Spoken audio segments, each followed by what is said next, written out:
so much. I love you so much. I love you so much.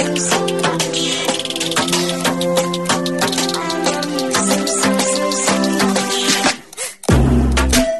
Hello, all you positive heads out there. Thanks for tuning your beautiful brainwaves into another episode of the Positive Head Podcast, where we are firmly convinced that creating success and happiness is rooted in understanding the ultimate nature of reality and the fact that as human beings, we are all immensely powerful fractals of the one and only source consciousness, which creates and animates all things.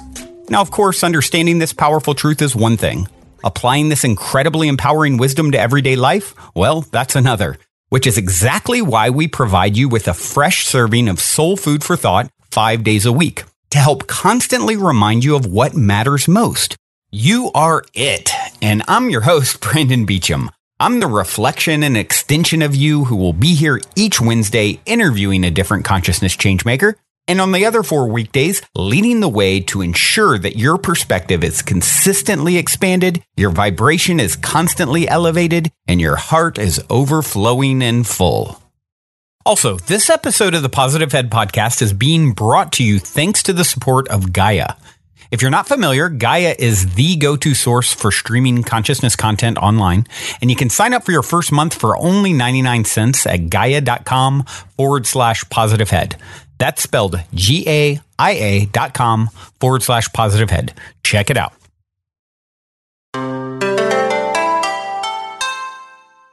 All right, all you positive heads, welcome, welcome. It is a magical Monday here in the studio as I record. So grateful to be with you all, as always, to connect and learn and grow and share, etc. yet again. And today, we're going to do a hodgepodge mashup of some cool stories that have unfolded for me. A little bit of magic, a little bit of synchronicity. What do you know? Put on your surprise face in the last few days, as well as take some questions that have come in from listeners, clear up a couple things, confusion, address.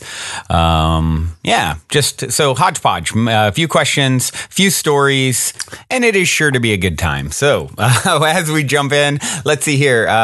Before I do jump into reading a review, which also entails one of the questions and sharing the stories that I would like to share, I want to throw out there for those of you who've been reaching out in regards to the next Purium transformation /cleanse/metabolic reset that a bunch of people are going to be participating in. Some people, some positive head listeners, are going to be participating in on the 21st.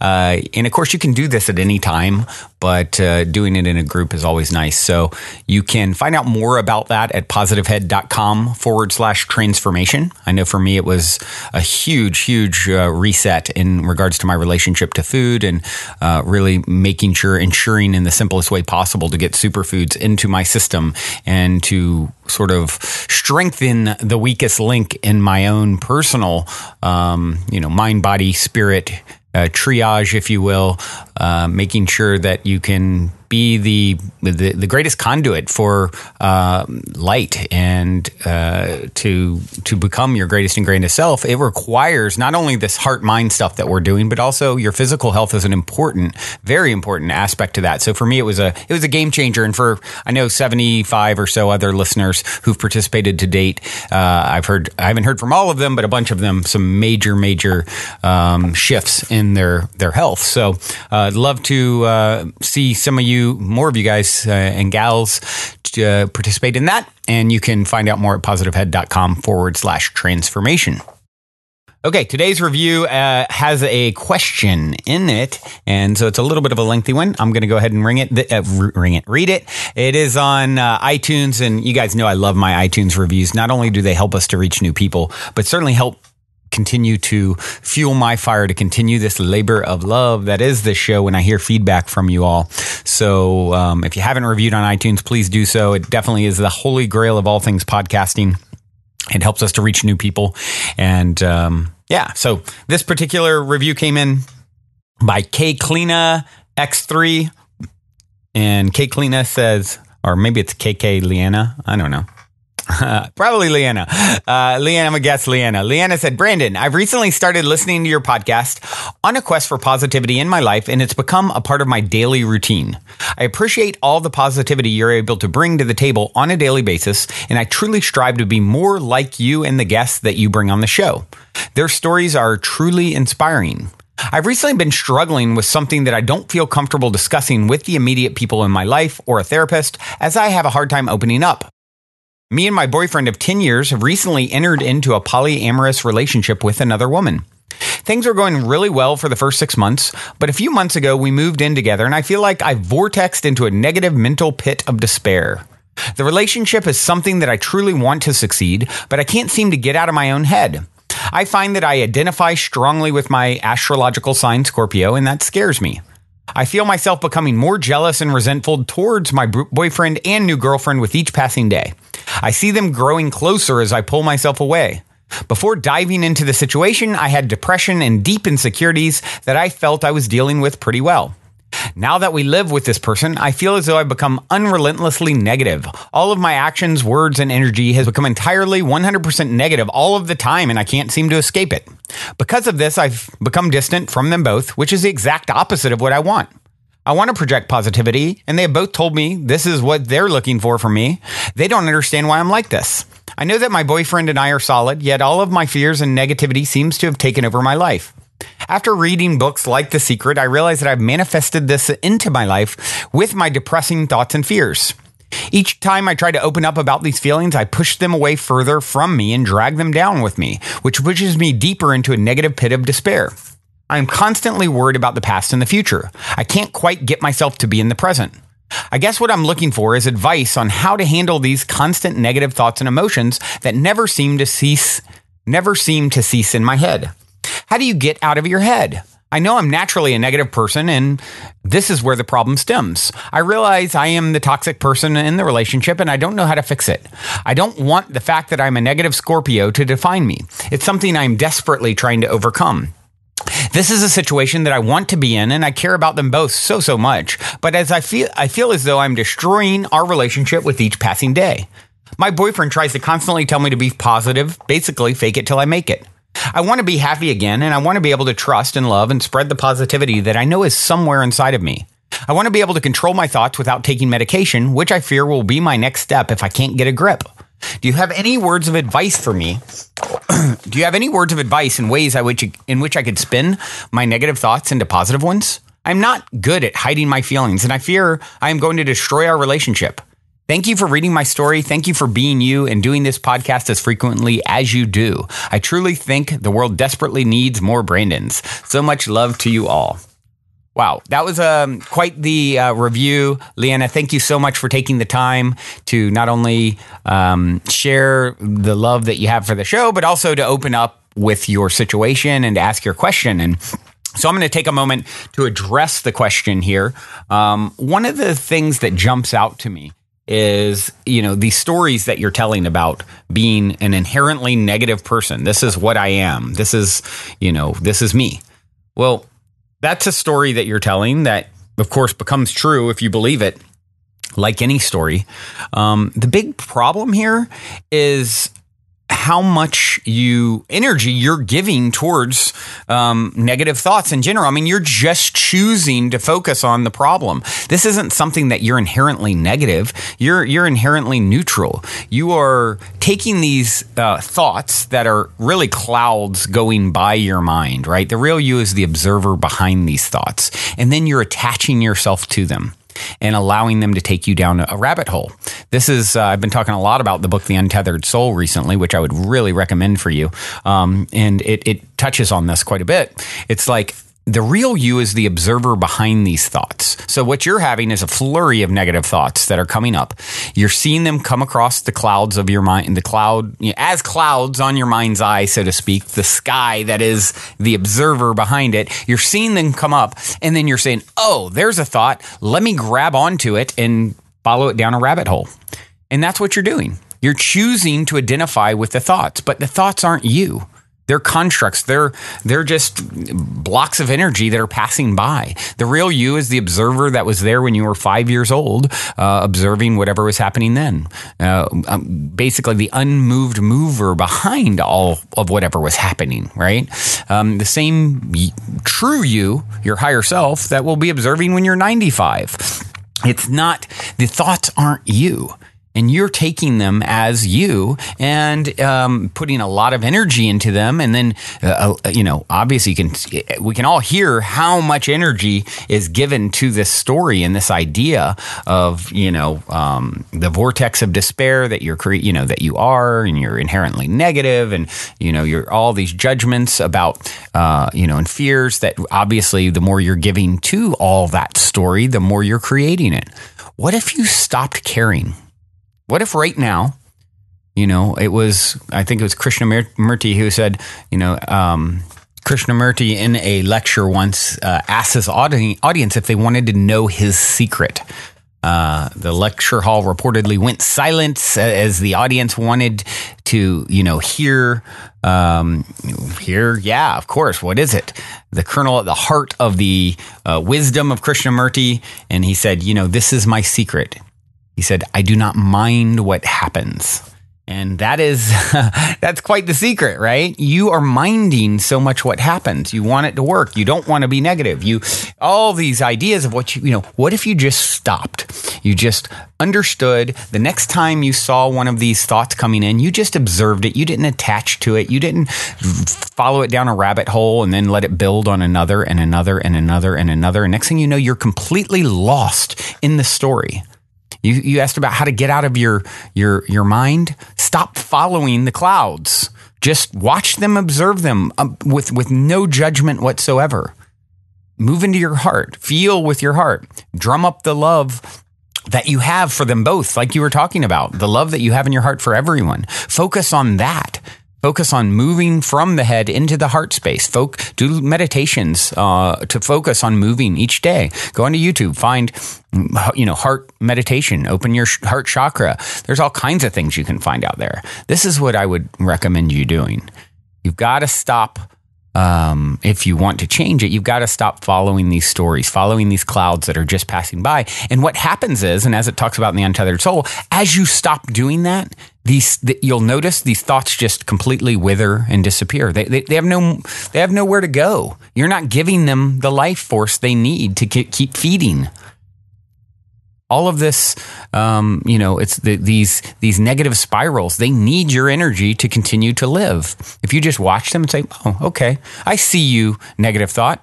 I know I'm not you because I'm the observer that's observing that you exist, and I see you, and I, with no emotion whatsoever, allow you to be. I'm not resisting you. I'm going to allow you to come up. I'm going to allow you to pass by, and I'm going to just be this solid space that is just observing with no judgment whatsoever. You're not going to try and push it away or bury it. You're going to just let it be and move back and focus on moving back into your heart and drumming up the emotions of love.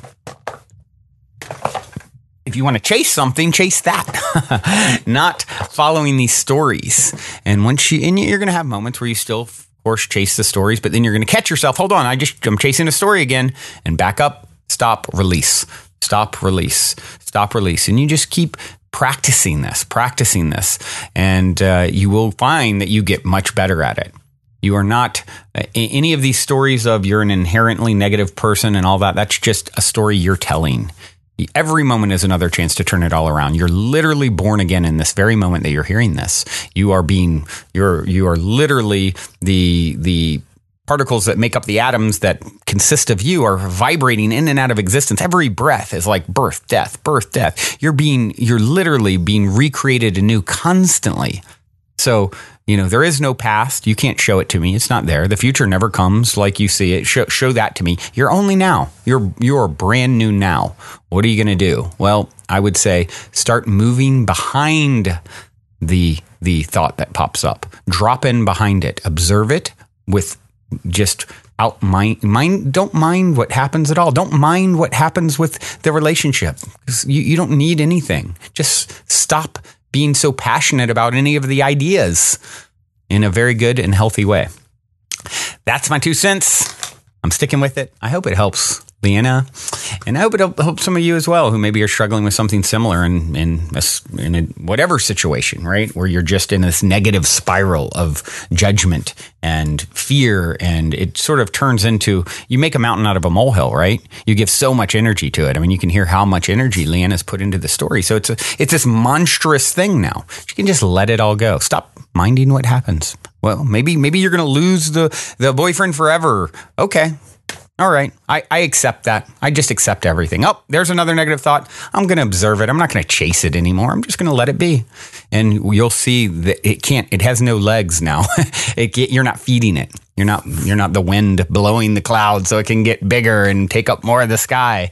You're just observing and letting it go and moving into a practice of moving into your heart, opening your heart into an unconditionally loving and accepting mode where the valve of your heart is opened. And when that's open, you are connected to source. And when you're connected to source, you feel good.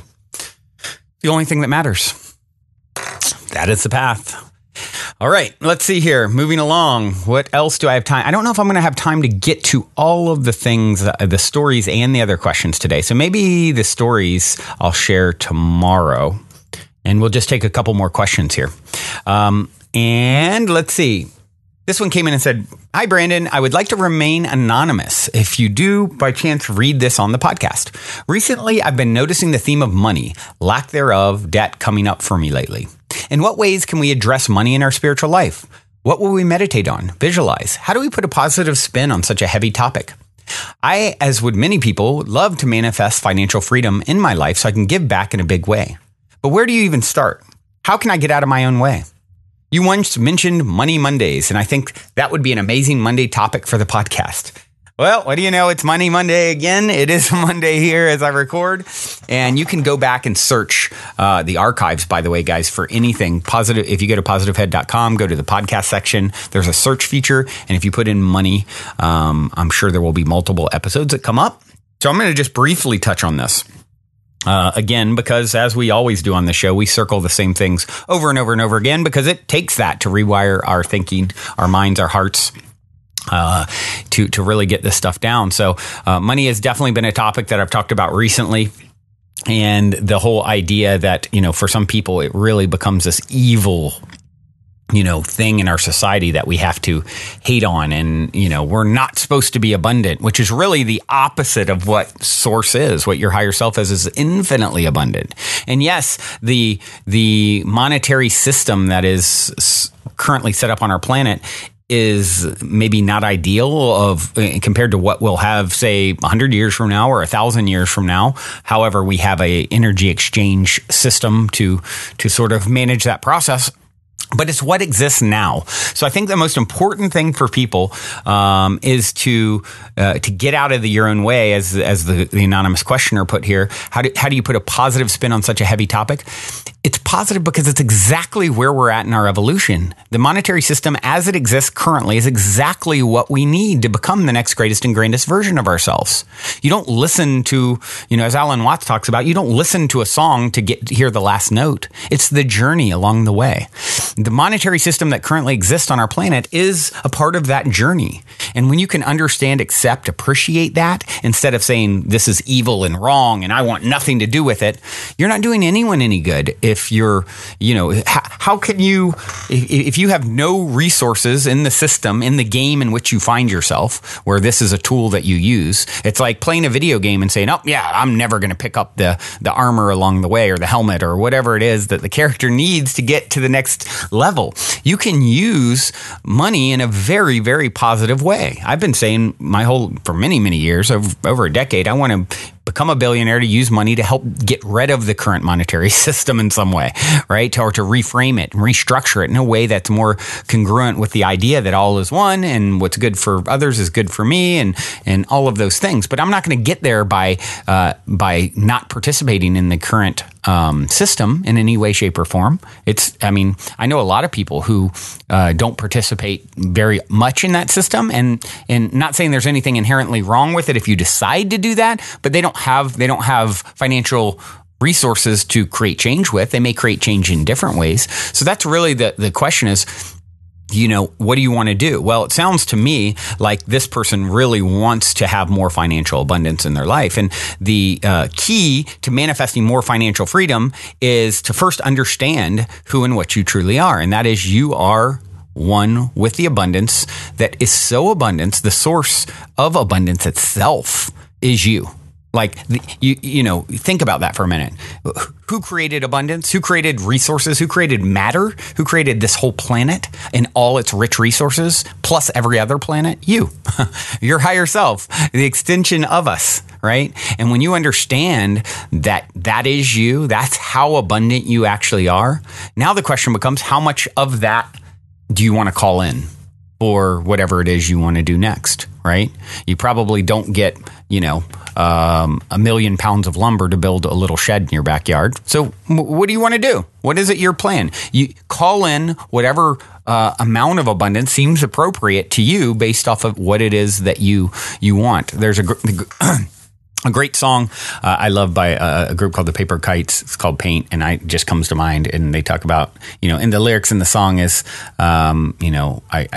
I only take what I need. And that's the kind of thing that you want to get into. Is like, I'm going to just take what I need. I'm going to call in the abundance that I need. In my case, I'm calling in lots of financial abundance because I have big plans with that abundance to redistribute it, to create health, healing, and love, and, unique projects on the planet. That's my path. That's not necessarily everyone's path. And that's fine too. But having this unhealthy relationship and viewpoint on abundance is just not understanding the scenario in which you're finding yourself. And the scenario in which you're finding yourself is you're on planet Earth at a current timeline where it is a part of the game. And so love it. Like everything else, love it. Accept it.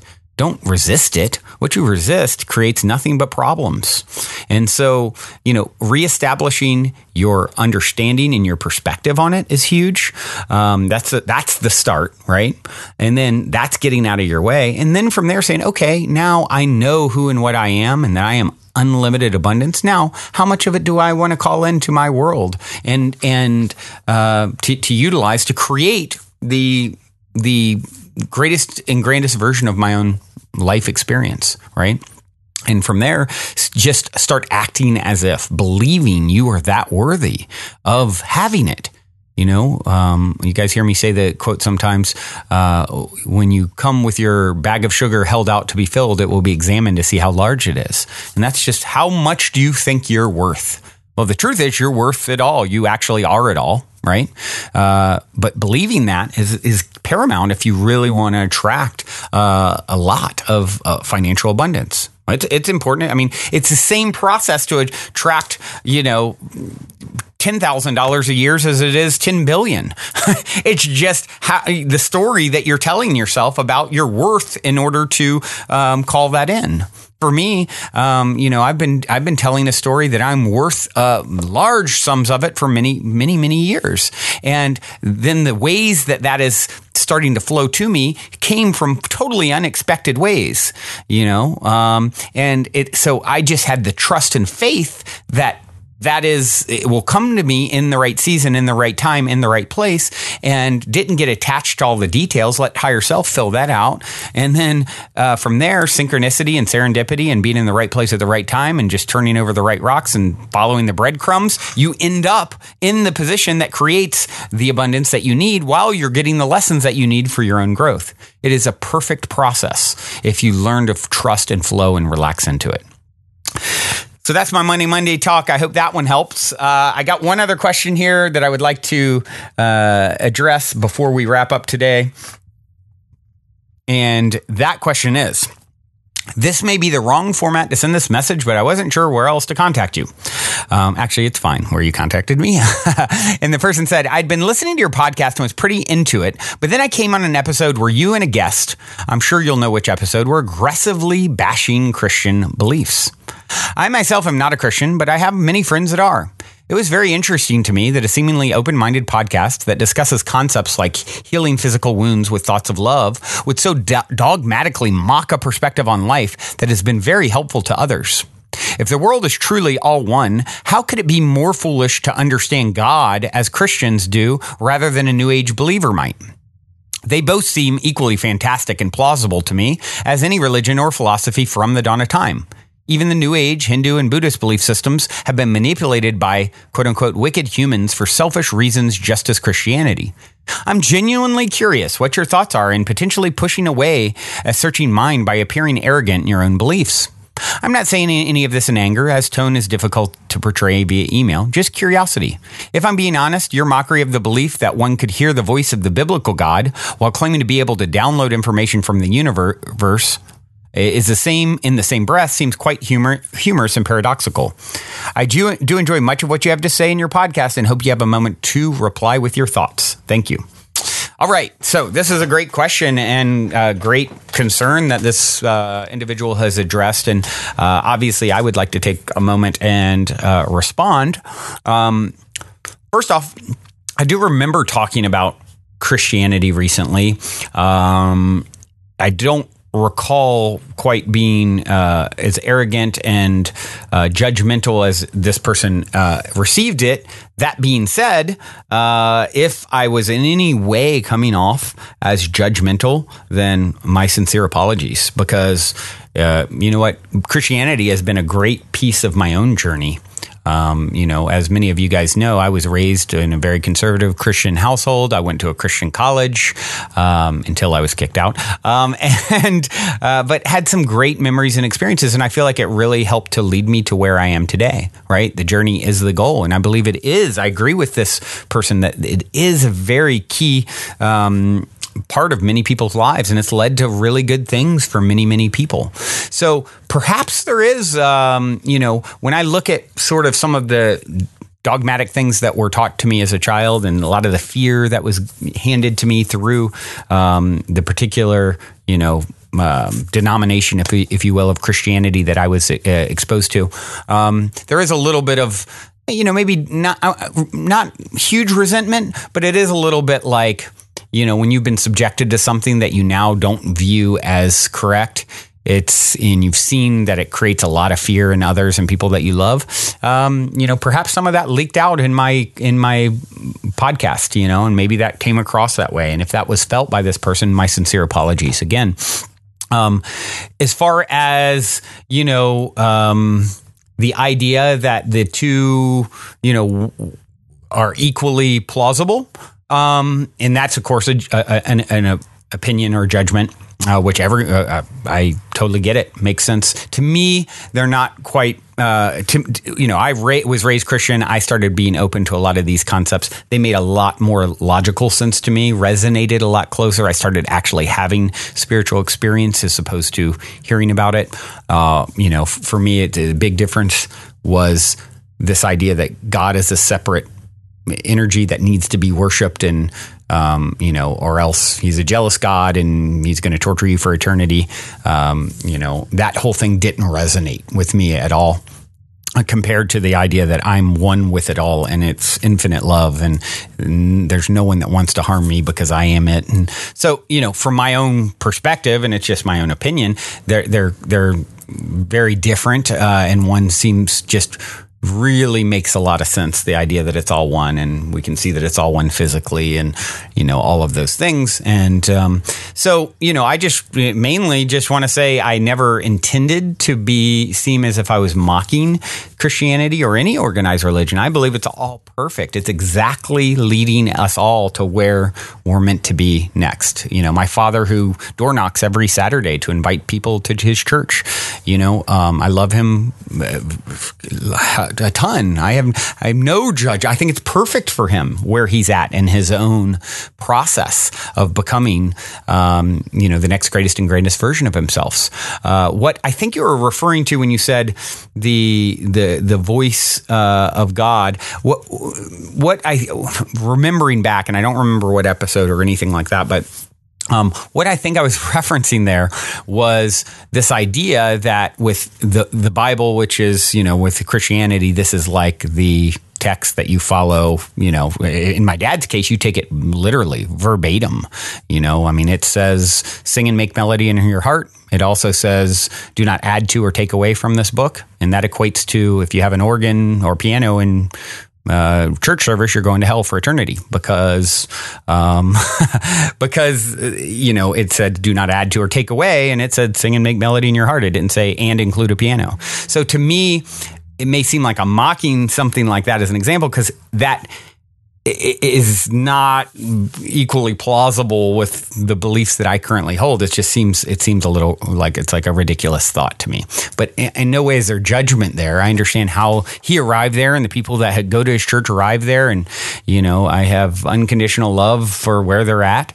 And perhaps I do have a sort of a silly nature sometimes, and like to poke fun at things. And this is one that maybe is very close to home, and I have experience of maybe that, some bit of trauma at some point. I watched my brother fearful of being burned for eternity, being taught that he's going to burn for eternity if he trips up. That's a scary thing to teach a kid, a sensitive, empathic kid who's, petrified that there's this powerful, man on a throne that wants to torture you for eternity with hell and demons and monsters if you get tripped up. So I think, maybe that's some of what you heard coming through.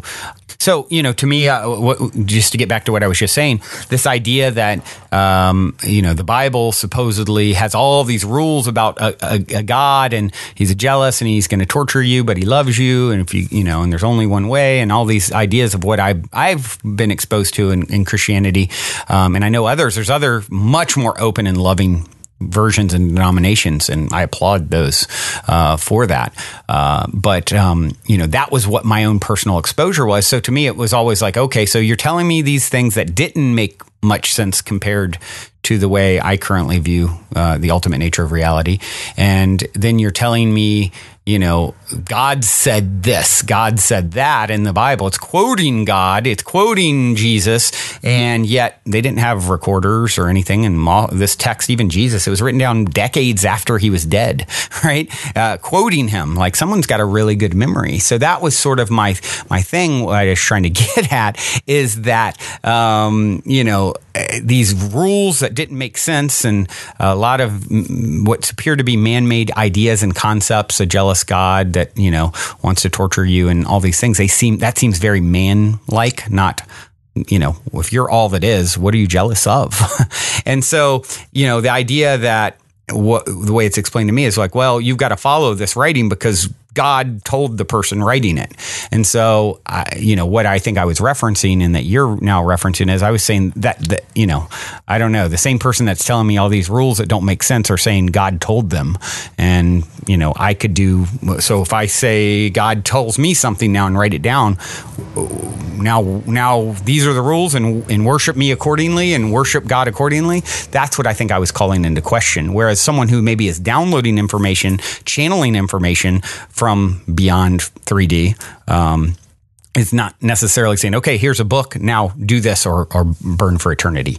And that's the difference, I think, between downloading information that's based in love and unconditional love and acceptance, and here's a rule book that doesn't quite add up, and if you get it wrong, you're going to get tortured forever. So that's the differentiation I was attempting to make then, and I hope that is understood now, and me, my way of sort of explaining it is received in a way that is not judgmental, because at the end of the day, I know that it is all perfect. The people who are really immersed in that's for them. It's right where they're at in their own evolution. It's going to lead them to the next greatest and greatest version of themselves. So, yeah, I hope hope this helps to clarify what my thoughts, intentions, and if any sort of resentment seem to be there, at least you understand maybe how that leaked out in some way, and my apologies for it. And I hope you can hear my genuine care and concern here and explanation.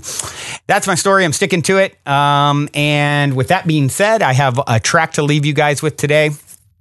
This one is by G. Kinney, and the song is Sonic Self-Love. Hope you all enjoyed as much as I do. Until next time, journey well. Love you all so, so much. Also, if you're craving more consciousness elevating content, be sure to check out Gaia, which is my personal go-to source for streaming consciousness content on the web, where you can stream an incredible 7,000 plus exclusive videos covering 5,000 years of wisdom. As you all hear me constantly say, it's a daily conscious effort to maintain an elevated vibration. And if you're looking to journey deep down the rabbit hole to do so, then Gaia is the best place I know of to do it, period. And you can sign up for your first month for only 99 cents at gaia.com/positivehead. That's spelled GAIA.com/positivehead. Check it out.